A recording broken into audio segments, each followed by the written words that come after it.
La educación no siempre fue un derecho de todos. Para que el acceso al estudio fuera gratuito sin importar el género, las creencias religiosas o la posición económica de los ciudadanos, tuvieron que pasar muchas cosas. Desde los tiempos de la colonia hasta la actualidad, se produjeron infinidad de cambios.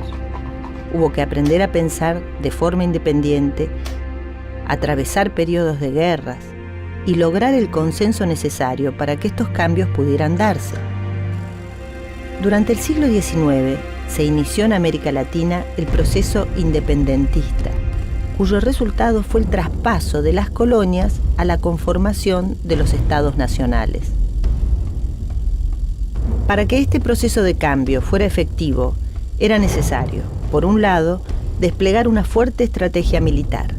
Por el otro, había que diseñar un plan educativo para formar a las personas que tomarían las decisiones políticas cuando el país alcanzara la independencia. El término de las revoluciones entre hombres sin ilustración suele ser que, cansados de desgracias, horrores y desórdenes, se acomodan por fin a un estado tan malo o peor que el primero, a cambio de que lo dejen tranquilos y sosegados. Si los pueblos no se ilustran, si no se vulgarizan sus derechos, si cada hombre no conoce lo que vale, lo que puede y lo que se le debe, nuevas ilusiones sucederán a las antiguas. Y después de vacilar algún tiempo entre mil incertidumbres, será tal vez nuestra suerte mudar de tiranos, sin destruir la tiranía. En tan críticas circunstancias, todo ciudadano está obligado a comunicar sus luces y sus conocimientos. Y el soldado que opone su pecho a las balas de los enemigos exteriores no hace mayor servicio que el sabio que abandona su retiro y ataca con frente serena la ambición, la ignorancia, el egoísmo y demás pasiones, enemigos interiores del Estado. Son más terribles cuando ejercen una guerra oculta y logran frecuentemente de sus rivales una venganza segura. Los distintos gobiernos revolucionarios buscaron expandir la escolarización y establecieron al Estado central como agente educador principal. De este modo, la Iglesia dejaba de cumplir esa función. Durante el periodo colonial no existían los libros de textos. Las mujeres no tenían permitido estudiar y los contenidos pedagógicos estaban a cargo del criterio individual del tutor encargado, generalmente un párroco. Con los gobiernos revolucionarios, las escuelas del rey pasaron a llamarse escuelas de la patria.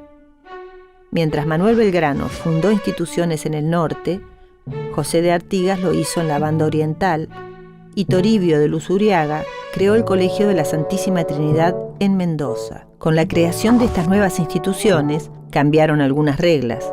Por ejemplo, se eliminaron los azotes como forma de castigo, pero todavía la guerra revolucionaria estaba en primer plano y no había mucho tiempo ni dinero para ocuparse plenamente de las reformas educativas. Recién a partir de 1820, una vez consolidada la independencia, fue posible dedicarles más atención.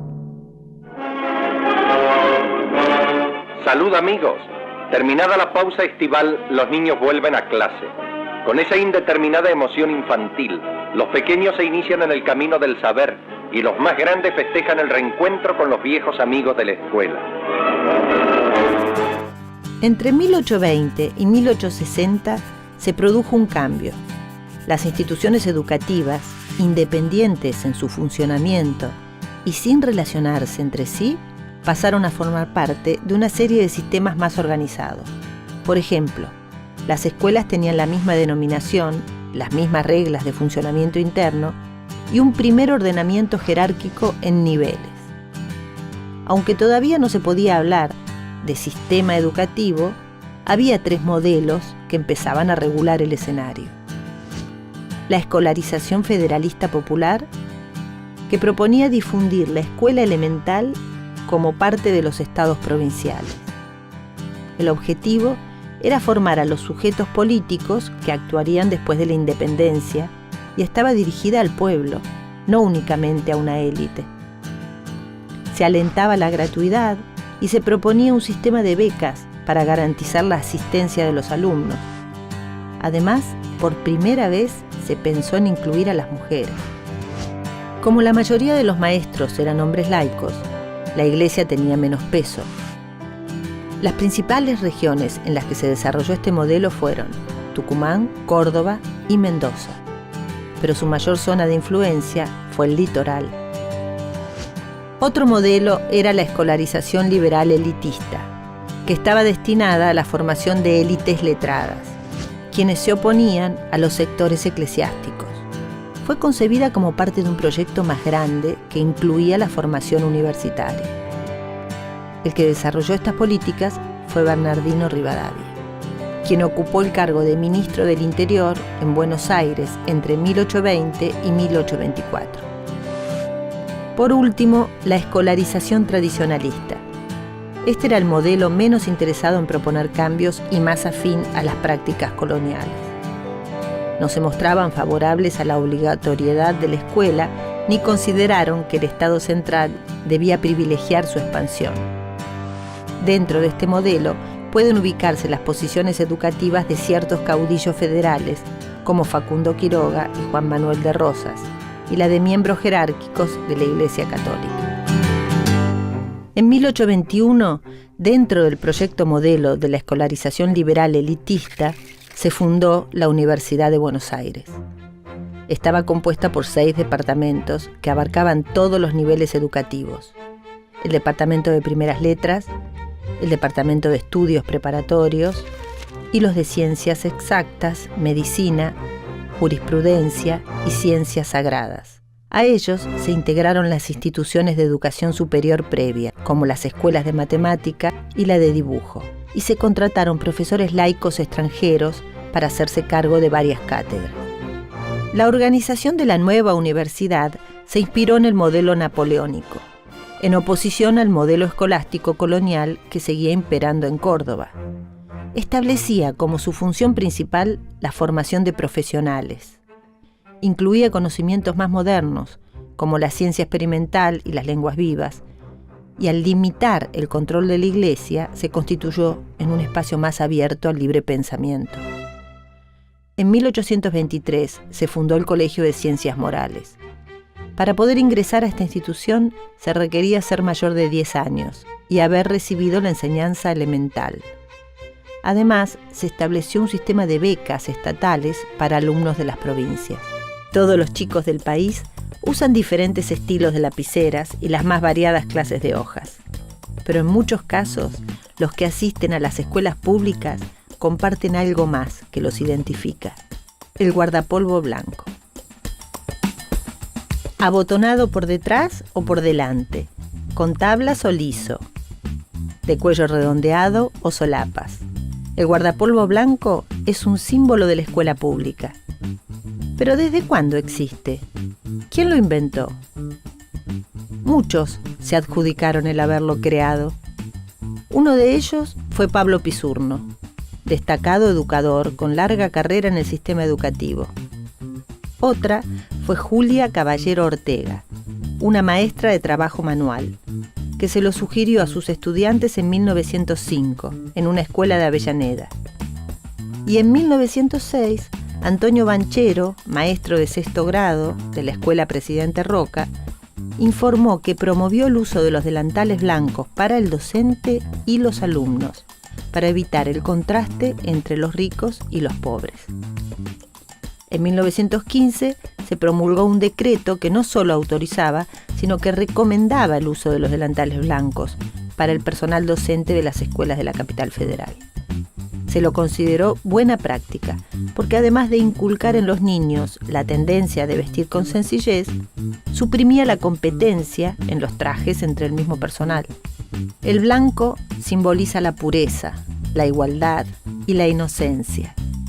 En la actualidad, el uso del guardapolvo blanco no es obligatorio, aunque sigue siendo el atuendo que se usa de forma predominante.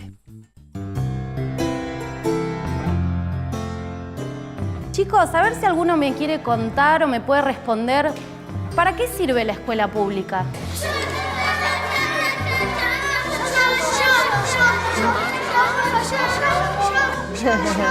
A ver, Laura.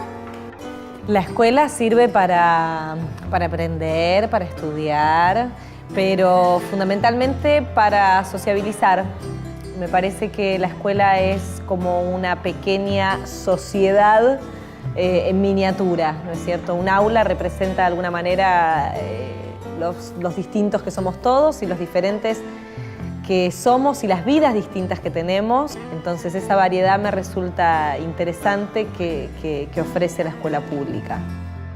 Para mí la escuela pública sirve para que todos puedan tener las mismas posibilidades. Para mucha gente que no tiene los medios ni para pagar una universidad ni un colegio privado, y también para todos los chicos que no pueden llegar a pagar una facultad. Para eso es más importante que sea gratuito y no tienen que andar pagando universidad ni nada para ascender a una profesión.